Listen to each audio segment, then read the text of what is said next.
Yeah, virgins, all that kind of stuff, which I'm sure you're interested in women. Are you interested in women or men? Yeah, woman. Do you have a sexual urge? Or do you have libido or no libido? I have very high libido. Okay, fine. So do you find sexual practices enjoyable or not? I'm a human being, yeah. Oh, great. Oh, of course, we You have do, to have you do sex. that. We enjoy it. Every human being enjoys it. You believe in heaven, right? Of course, yeah. And you believe that you can get whatever you want in heaven, right? What kind of heaven would it be if I can't get what I want? Hi esteemed logicians, welcome to the Logical Christ channel.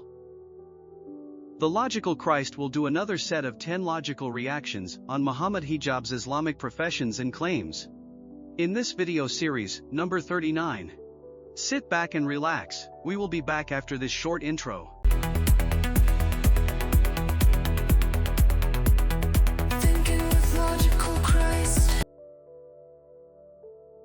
How can you say a God which is meant to be uncaused is begotten? Jesus is meant to be generated and caused by God, but how can he be uncaused and caused at the same time? It's a simple question. You are dumbfounded, you are bedazzled, you are discombobulated. He doesn't have any response for this question. Unless you can answer this question, everyone here, Christian and Muslim, is going to realize that you have no answer, just like William Lane Craig had no answer, just like all the Christian scholars I've ever spoken to have no answer, just like Christianity has no answer. Paul tells us that the Son is the very power and wisdom of the Father. In order for the Father to actually will or perform any action, he requires his wisdom and his will and his power, and that is the Son. So in the same way that your voice emanates from you, but it's not different from you, but distinct from you, the Son emanates from the Father, but is not separate from him, only distinct. Distinct by virtue or point of origin, for example. But there is no time gap or time difference. He says he's not separate from him, but distinct. Did you notice he said that? Which is basically separation and distinction are synonyms.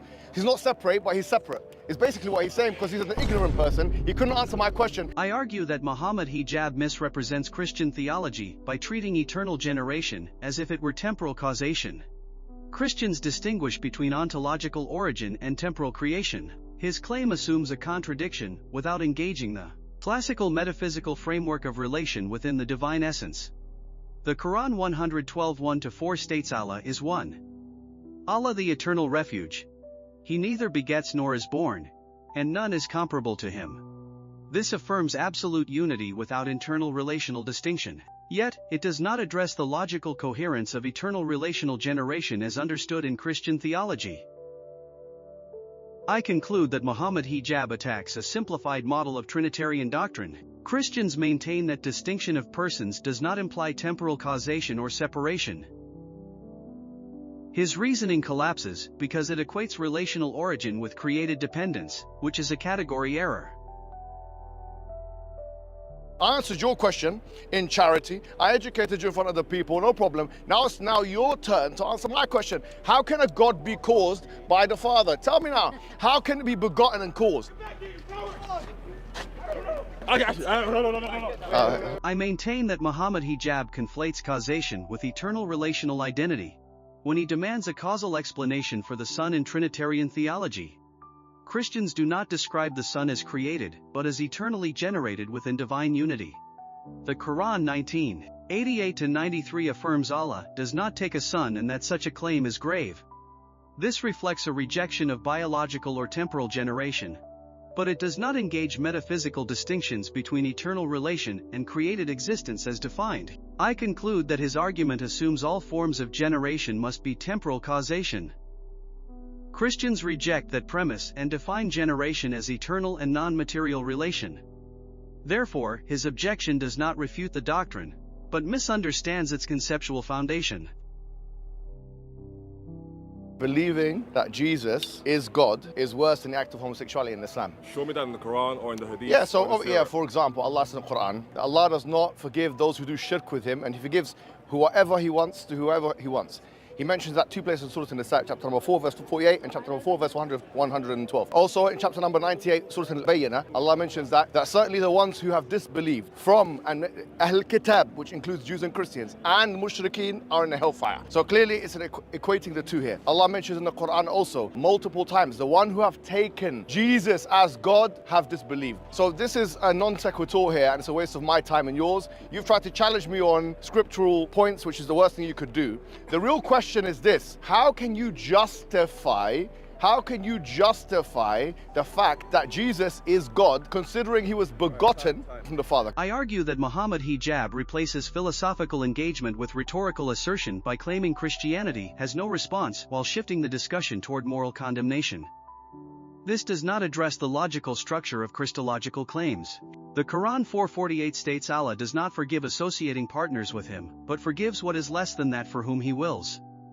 This establishes theological exclusion, but does not evaluate the metaphysical coherence of the incarnation claim itself. I conclude that his reasoning is a non sequitur, because doctrinal condemnation is not equivalent to logical refutation. Christians assess truth claims through coherence and historical grounding, while his argument only asserts boundary conditions within Islamic theology. You've rejected the Quran now, so you're a kafir. If you reject the hadith, you reject the Quran. Quran aloners are actually rejecting the Quran. Because I said, Malik or Malik, he said Malik. That means that if someone recites Malik Yawmuddin, he thinks that's not Quran, he thinks that's the word of man. Which means to say, well, if it's not Quran, it must be the word of man, right? So if you chose one, you said you go for king. If that's it's not the same root. It is from the same root. No, it's not. Malik comes from milk, and Malik comes from mulk. No, they're two different root words. So having said that, you've rejected the Quran now, so you're a kafir. Yeah. You're not Muslim. All of you three are not Muslim. And by the way, not only are you not Muslim, you will end up in the hellfire. Alright, that's fine. Yeah, that's what we believe. We'll prove that. Who's going to go ahead? If you die upon what you believe in now, you will go to the hellfire and remain in there forever. Yeah.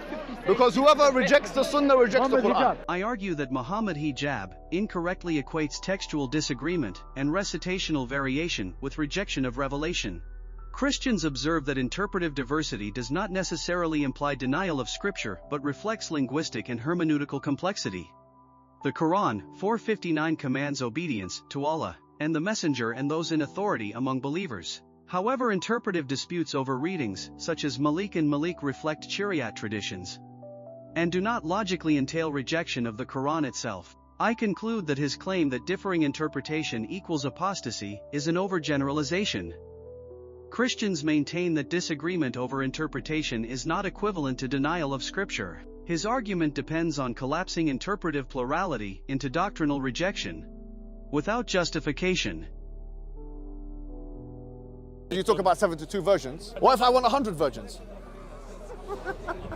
I was telling you about the hellfire, but there's also Jannah, heaven. Virgins, all that kind of stuff, which I'm sure you're interested in women. Are you interested in women or men? Yeah, woman. Do you have a sexual urge? Or do you have libido or no libido? I have very high libido. Okay, fine. So do you find sexual practices enjoyable or not? I'm a human being, yeah. Oh, great. So then why are you making fun of something which you find enjoyable? It's like saying, let's mock the fact that human beings need to eat as well. Of course, we have to have sex. We enjoy it. Every human being enjoys it. You believe in heaven, right? Of course, yeah. And you believe that you can get whatever you want in heaven, right? What kind of heaven would it be if I can't get what I want? Imagine I enjoy to eat meat and I enjoy to eat food and potatoes and that. You enjoy potatoes?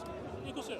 I enjoy potatoes. If I enjoy these things, these are carnal desires. So this thing about virgins, I don't even know why people use it as an argument. The same people that are talking about, oh, in Islam, you guys believe in the virgins and all this, yeah? He's going home and watching pornographies. The same people that you'd hear, they're arguing legally to free up sexual liberation and this stuff. So why don't we just be honest and authentic about the human proclivity? We have a proclivity to sexual intercourse. I argue that Muhammad Hijab defends Islamic descriptions of paradise by appealing to human desire rather than addressing whether such descriptions are epistemically literal or metaphorical. This shifts the argument away from doctrinal evaluation. The Quran 56:12-24 describes rewards in paradise, including companions and physical blessings. However, the text does not resolve philosophical questions regarding literal interpretation versus metaphorical imagery, leaving his defense insufficient for doctrinal justification. I conclude that his argument commits a category error by equating critique of doctrine with personal preference. Christians distinguish between evaluating truth claims and human desire. His reasoning does not address the validity of the claim at a theological level. As Muslims, we believe that Allah is one. He's the all-knowing, all-hearing, all-magnificent, and that He sends prophets aforetime. People like Prophet Noah and Moses and Abraham, we believe in them. All of them had the message, which is to believe in one God and to worship one God. Jesus came with exactly the same message. So we believe that Jesus didn't come with anything new. He didn't reinvent the wheel. The Trinity is a new concept which was introduced by the Roman Empire, we believe. It's not something which was necessarily either biblical, number one, or preached by Jesus at all, number two. So we say that, doesn't it make sense to follow what Jesus Christ himself said for us to follow, which is to believe in the one God and to worship in him, just like Jesus did? I argue that Muhammad Hijab asserts continuity between Jesus and Islamic monotheism without demonstrating historical or textual necessity. Christians note that theological continuity claims require evidential support from primary sources, not retrospective harmonization. The Quran 3:45-51 affirms Jesus as a messenger and word from Allah. Yet it reinterprets his mission within Islamic theology. This demonstrates that continuity is constructed through reinterpretation rather than direct identity of doctrinal teaching. I conclude that his claim that Jesus taught identical theology lacks engagement with early Christian sources. Christians rely on historical testimony regarding Christology. His argument presupposes what it attempts to prove without independent verification. I would love to be a homemaker and a wife. I would love to be able to live on a homestead and go have one baby in the belly and on my hip and another toddler coming behind me. That's like my dream, but I can't do that because the way the economy is set up is I'm forced to work. 78% women, all women, said if they could, they would quit their jobs tomorrow. A magazine called Top Sartre magazine, which polls women's health. 80% almost of the workforce of women, they want to leave. They don't like it. It's a prison for them. Isn't this an irony? Because this is exactly what Betty Friedan said. You need to leave your comfortable concentration camp, your prison. The home is the prison. But now, women are saying, en masse, in the West, that actually what's the prison is the work. 80% of the same magazine, they said that their job has led to psychological breakdown, nervous breakdown, has led to deteriorated mental conditions. 80%. Now, I want you to ask you a question. If we got the same, and I don't think the study has been done, if we got a study of women, all of which have been mothers, and they were full-time mothers in the home with the children, do you think, honestly, that 80% would want to stop being mothers? Honestly, do you think this? Do you think 80% would want to quit being mothers? No chance. No chance. I argue that Muhammad Hijab uses sociological dissatisfaction data to critique feminist ideology without demonstrating normative necessity.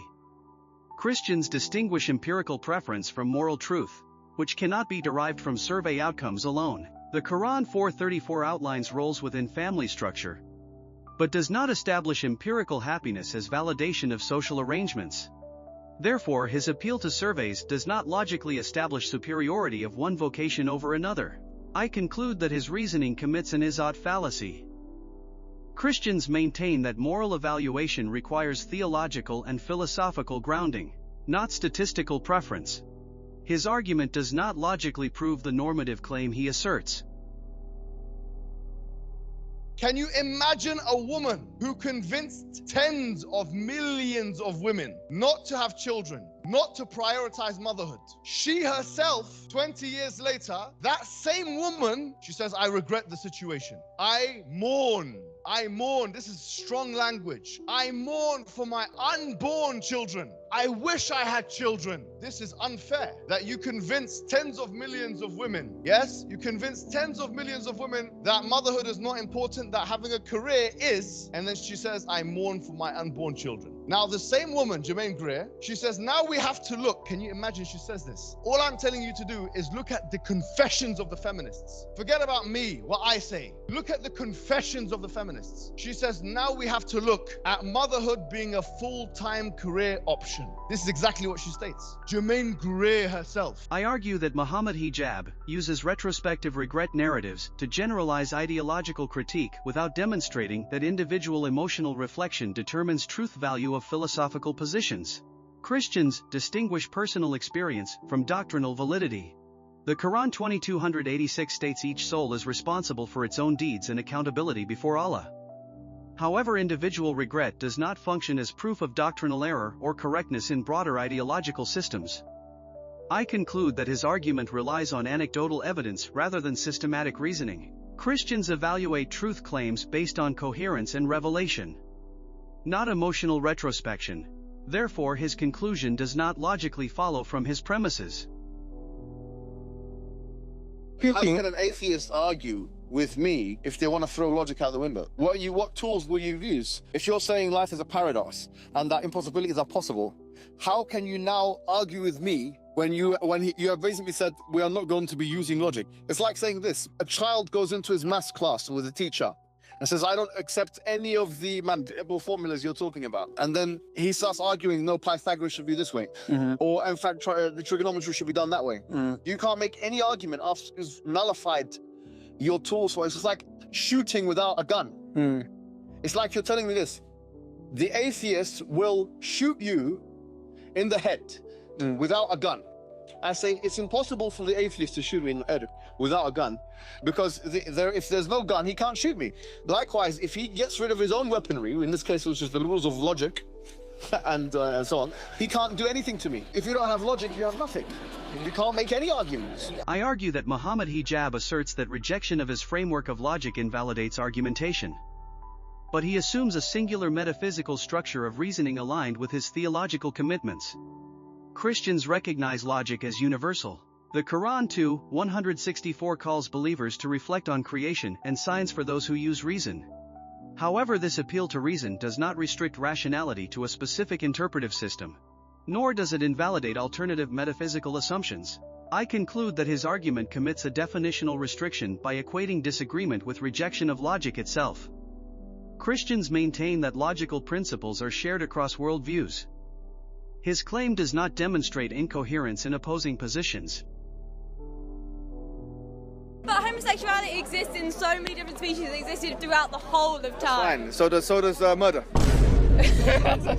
Gay sex is wrong because of the act of penetration. No, it's not that. Why is the act of gay sex? Why is it wrong? Yeah. The answer from our paradigm is because God said so, and God is all-knowing, and that's objective morality. Therefore, everything that comes from an objective moral perspective is what we follow. But even if you wanted to use your own words against, because you did mention naturalistic things, yeah?